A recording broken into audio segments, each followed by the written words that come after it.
आज हम मौजूद हैं राजस्थान की राजधानी जयपुर में, जहां पे हमसे बात करने के लिए हमारे साथ में मौजूद है all India military council Rajasthan के प्रवक्ता मुजाहिद नकवी साहब। सर, आपका हमारे चैनल पे स्वागत है। वेलकम, शुक्रिया, बहुत बहुत शुक्रिया। सर, जैसा कि आपने आज ये प्रेस कॉन्फ्रेंस की है, तो इसका मेन मकसद क्या है, थोड़ा हमें बताएं। देखिए, मेन मकसद तो बेदारी है। एक लफ्ज़ में अगर मैं बताना चाहूँ तो बेदारी है, अवेयरनेस है। समाज के अंदर जो मुख्तलिफ़ जगहों पर बटे हुए हैं उन सब में इस चीज़ की अवेयरनेस लाना है कि राजनीतिक चेतना क्या है, सामाजिक चेतना क्या है, तालीमी चेतना क्या है, आर्थिक चेतना क्या है। बेदारी के बारे में जो कुछ लोग हम समझते हैं, सोचते हैं मिल्लत के बारे में, वो लोगों को ज़्यादा से ज़्यादा उसके बारे में जागरूक करना, ये मिली कौंसिल का मकसद है। तो सर, मिलिट्री काउंसिल जैसा आप बता रहे हैं कि तालीमी मैदान में भी काम करती है अवेयरनेस का, तो अभी मौजूदा दौर में तालीम का मेयार है वो घटता जा रहा है, ड्रॉप आउट बच्चे हो रहे हैं, तो उसके बारे में मिलिट्री काउंसिल क्या करती है? देखिए, मिलिट्री काउंसिल का जैसा मैंने अभी बताया, मिलिट्री काउंसिल घर घर घूम के लोग एडमिशन के टाइम बच्चों को ज़्यादा से ज़्यादा स्कूल के दरवाजे तक पहुंचाना, मदरसों के दरवाजे तक पहुंचाना, ये मिलिट्री काउंसिल का पूरे राजस्थान में जो मुख्तलिफ़ कस्बों में, शहरों में बसे हुए हमारे नुमाइंदे हैं, वो इस बारे में बात करते हैं। मोहल्लों के ज़िम्मेदारान को इकट्ठा करते हैं, उन्हें साथ लेकर बच्चों के घरों पे जाते हैं, उस घर की तलाश करते हैं हम जिस घर के बच्चे स्कूल नहीं जा रहे हैं, उनमें उनके ऊपर जो जो समस्या आ रही हैं, चाहे वो आर्थिक समस्या हो, फाइनेंस की समस्या हो, आने जाने की समस्या हो, किताबों की समस्या हो, ड्रेस की समस्या हो, फीस की समस्या हो, उसके बारे में हम सोचते हैं और जो कुछ हो सकता है वो करने की कोशिश करते हैं। तो तालीम के बारे में ज़्यादा से ज़्यादा लोगों को जागरूक करते हैं।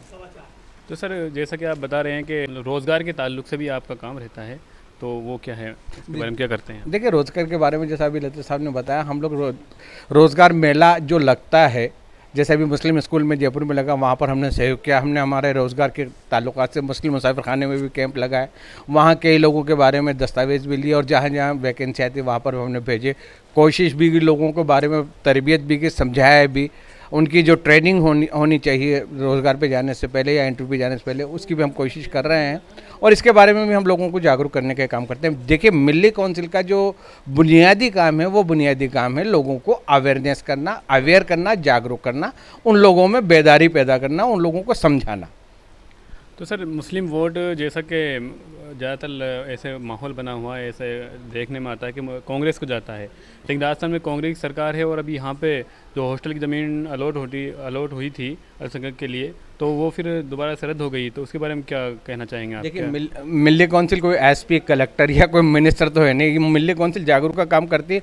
हम लोग आवाम के साथ साथ जो नुमाइंदे हैं, जो हमारे एमएलए हैं या जो हमारे मिनिस्टर हैं या जो हमारे राज करने वाले कलेक्टर हैं, उनके बारे में, इसके बारे में हम जाके बताते हैं। अब ये सरकार की मर्ज़ी होती है कहाँ अलाउट करते हैं, कहाँ अलाउट नहीं करते हैं, उनकी मर्ज़ी का है। हाँ, लेकिन उसके बारे में जागरूक करना हमारा काम है, चाहे वो सरकार को हम इसके बारे में जागरूक करें, चाहे आवाम को जागरूक करें।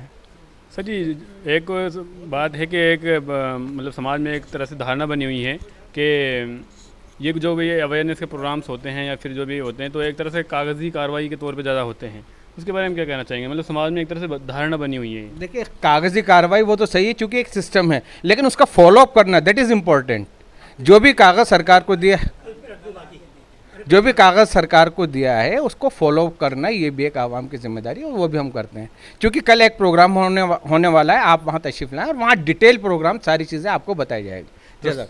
तो सर, हमसे आप बात किए तो आपका बहुत बहुत शुक्रिया। अभी हमसे बात कर रहे थे जनाब मुजाहिद नकवी साहब, जो कि all India military council Rajasthan के प्रवक्ता थे, और आगे भी आप हमारे साथ में बने रहिए। आपका बहुत बहुत धन्यवाद।